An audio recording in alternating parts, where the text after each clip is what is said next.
17th, 1938. Today, since early in the morning, my soul has been in darkness. I cannot ascend to Jesus, and I feel as though I have been forsaken by him.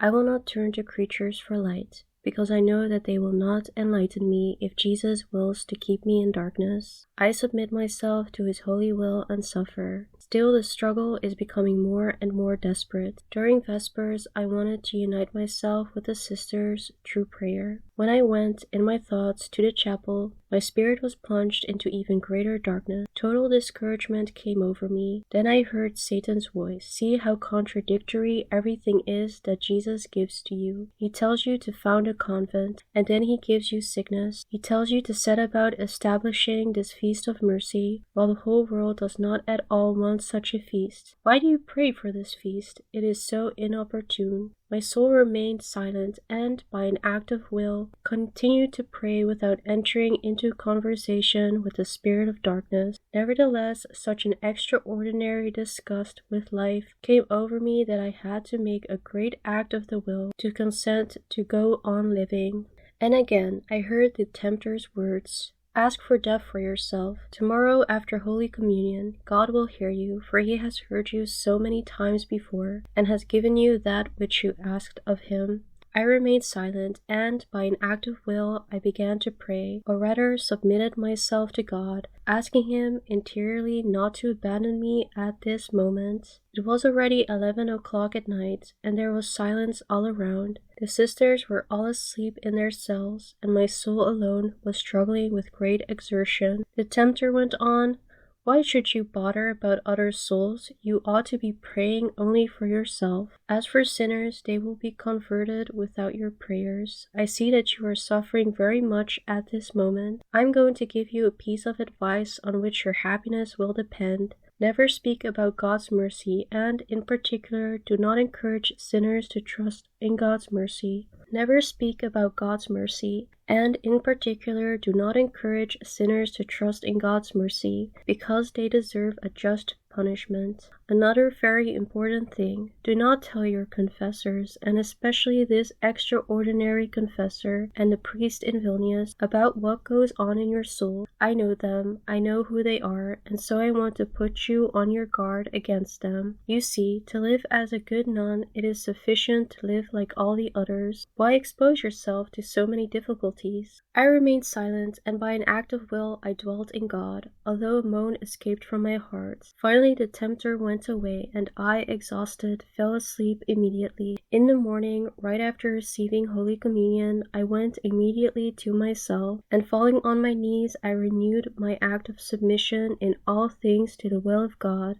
Jesus, I ask you, give me the strength for battle. Let it be done to me according to your most holy will. My soul is enamored of your most holy will. At that moment I saw Jesus, who said, I am pleased with what you are doing, and you continue to be at peace if you always do the best you can in respect to this work of mercy. Be absolutely as frank as possible with your confessor. Satan gained nothing by tempting you, because you did not enter into conversation with him. Continue to act in this way. You gave me great glory today by fighting so faithfully. Let it be confirmed and engraved on your heart that I am always with you, even if you don't feel my presence at the time of battle. Today the love of God is transporting me into the other world. I am all immersed in love. I love and feel that I am loved, and with full consciousness I experience this. My soul is drowning in the Lord, realizing the great majesty of God and its own littleness, but through this knowledge my happiness increases. This awareness is so vivid in the soul, so powerful, and at the same time so sweet. Now that I have difficulty sleeping at night because my suffering won't allow it, I visit all the churches and chapels, and, if only for a brief moment, I make an act of adoration before the Blessed Sacrament. When I return to my chapel, I then pray for certain priests who proclaim and glorify the Divine Mercy. I also pray for the intentions of the Holy Father, and to obtain mercy for sinners. Such are my nights. January 20th, 1938. I never cringe before anyone. I can't bear flattery, for humility is nothing but the truth. There is no cringing in true humility. Although I consider myself the least in the whole convent, on the other hand, I enjoy the honor of being the bride of Christ. Little matter that often I hear people say that I am proud, for I know that human judgment does not discern motives for our actions. When, at the beginning of my religious life, following the novitiate, I began to exercise myself particularly in humility. The humiliations that God sent me were not enough for me, and so in my excessive zeal I looked for more of them on my own, and I often represented myself to my superiors other than I was in reality, and spoke of miseries of which I had no notion. But a short time later Jesus gave me to know that humility is only the truth. From that time on I changed my ideas, faithfully following the light of Jesus. I learned that if a soul is with Jesus, he will not permit it to err. Lord, you know that since my youth I have always sought your will, and recognizing it, have always tried to carry it out. My heart has been accustomed to the inspirations of the Holy Spirit, to whom I am faithful. In the midst of the greatest din I have heard the voice of God. I always know what is going on in my interior. I am striving for sanctity, because in this way I shall be useful to the Church. I make constant efforts in practicing virtue. I try faithfully to follow Jesus, and I deposit this whole series of daily virtues, silent, hidden, almost imperceptible, but made with great love, in a treasury of God's Church for the common benefit of souls. I feel interiorly as if I were responsible for all souls. I know very well that I do not live for myself alone, but for the entire Church. O incomprehensible God, my heart dissolves in joy that you have allowed me to penetrate the mysteries of your mercy. Everything begins with your mercy and ends with your mercy. All grace flows from mercy, and the last hour abounds with mercy for us. Let no one doubt concerning the goodness of God.